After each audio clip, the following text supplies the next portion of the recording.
right, but I got another speaker for you, okay?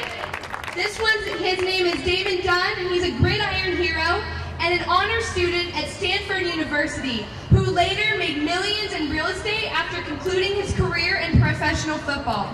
Damon's journey from abject poverty as a child to inspiring success as an athlete, scholar, and business leader taught him that he works hard and applies himself fully, he can accomplish just about anything. Let's give it up for Damon Dunn.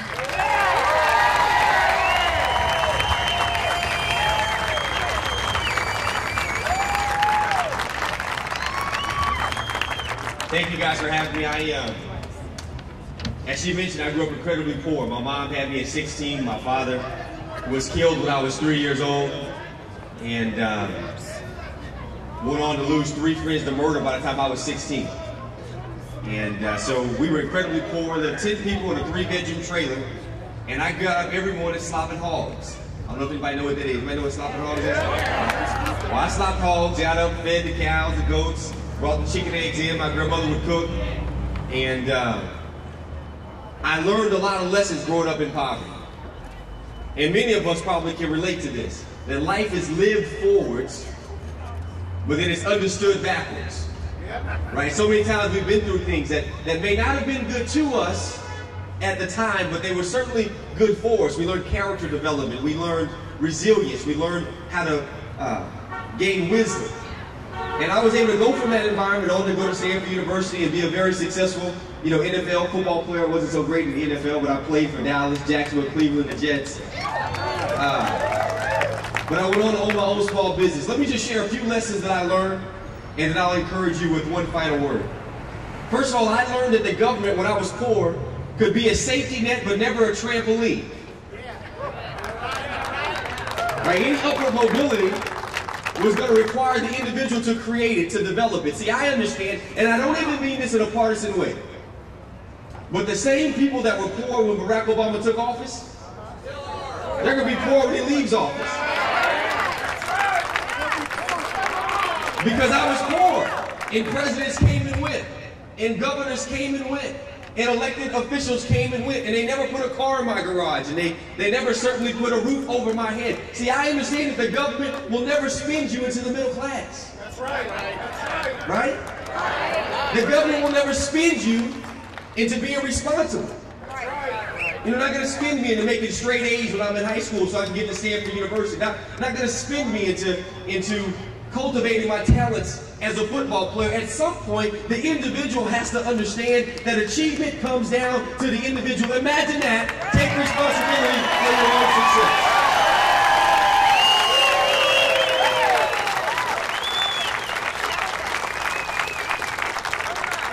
So I find myself in this state, in this country, at this hour, with the complexity of problems that we are facing, running for Secretary of State here in California. And let me share this with you. I've sat down and I've met with all the candidates. I've heard Meg, I've heard Steve. I've sat down with all the U.S. Senate candidates, and I can tell you one thing right now. None of the presidential candidates and none of the gubernatorial candidates and none of the U.S. Senate candidates are going to come up with some new creative, some new innovative idea or plan or way to fix our state. It's not going to happen. We do not have a deficit of ideas. There are websites that are dedicated to telling us exactly what our problems are and exactly what the solutions are. But the gap between dysfunctional government and functional government, between balanced budgets and budget deficits, is leadership. We need leadership. Let me give you one great example of leadership that I'm talking about. We need principled leadership. Back in 1854, our country faced gridlock, much worse than the gridlock that we face right now in our Congress and in our state legislature. Because that gridlock was a Congress that was divided with half free states and half slave states. And civil war loomed in the background at all times. And they were jockeying for power and to divide up resources. And so a guy by the name of Stephen Douglas comes along with the Kansas-Nebraska Act, and he says, I have a common ground solution. It is not necessary to go to war. Why don't we say that for every new state that comes into the Union, we will simply decide by popular sovereignty whether we would have slavery or not. We'll just leave it up to a vote. Never mind that James Madison in the Federalist Papers warned us against the tyranny of the majority, that sometimes the majority may want something that's not good for the majority. That we have certain principles, i.e. that all men are created equal, endowed by their Creator with certain unalienable rights, the rights of life, liberty, and the liberty and the pursuit of happiness. So Abraham Lincoln comes along as a principal leader, and this is what he tells Stephen Douglas. He says, I reject your common ground solution, and I demand higher ground, because we cannot live half slave and half free, because a house divided against itself cannot stand. See, principled leaders understand the difference between higher ground and common ground. Some things are worth fighting for.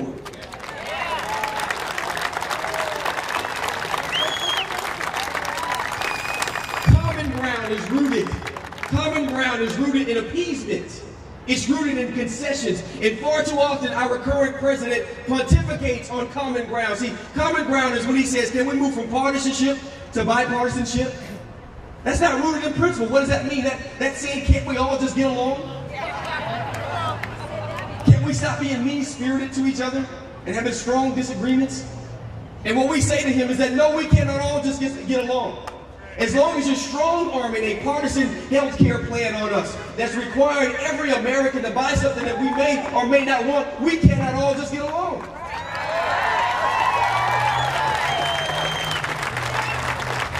And as long as you are putting us an additional $1 trillion into deficit without reducing the cost of health care, we can't get along. And that is exactly what Abraham Lincoln told his contemporaries, that as long as you want to advance slavery into new territories, we can't get along. And coincidentally, that is what George Washington and a group of rebels told the British, that as long as you want taxation without representation, we cannot all just get along. Some things are worth fighting for.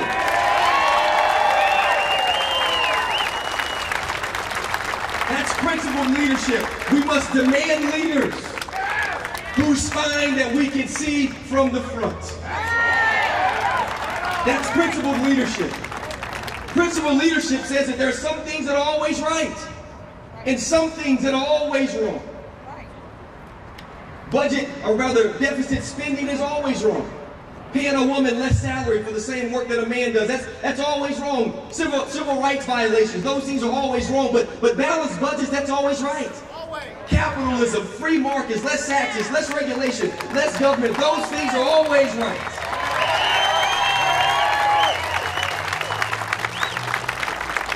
But then secondly, not only must we demand our leaders be principled, we must demand that our leaders can lead 360 degrees. See, anyone can lead down. I own a company, I tell people what to do, they do it. But see, leading laterally, that takes skill. Because that's amongst your peers. You must build consensus, you must build coalitions. And then leading up, that's the most difficult. Because leading up requires you to work with people who don't need you. People who are more powerful than you. People who are more wealthy than you. People who have more connections than you. People who will be there long after you're gone, but they want you on the team because you see further ahead, you see clearer, and you see before others. They want you on the team because you're a maven, you're a salesman, you're a connector, that somehow you can get in a room full of people who have different egos and different agendas, and you can galvanize people and start working towards solutions and moving the ball up the field. We need leaders that can lead 360 degrees.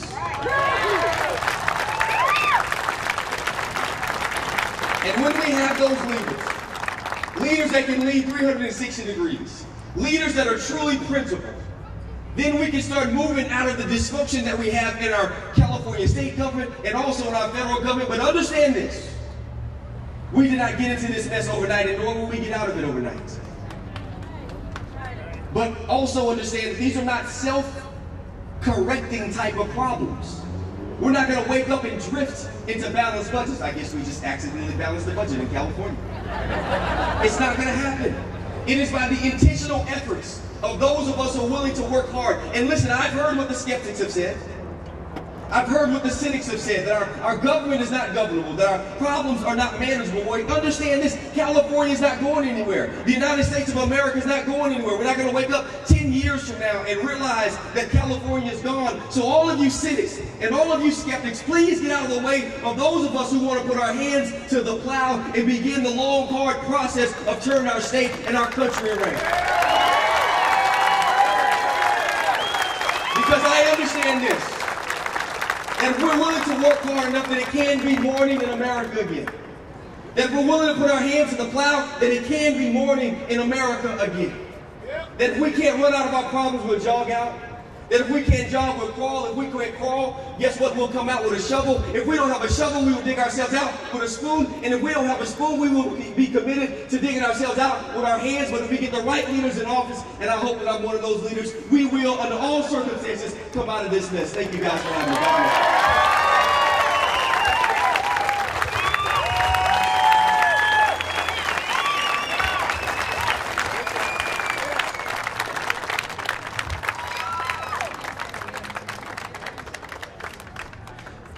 Next, we're going to award the Bakersfield Tea Party.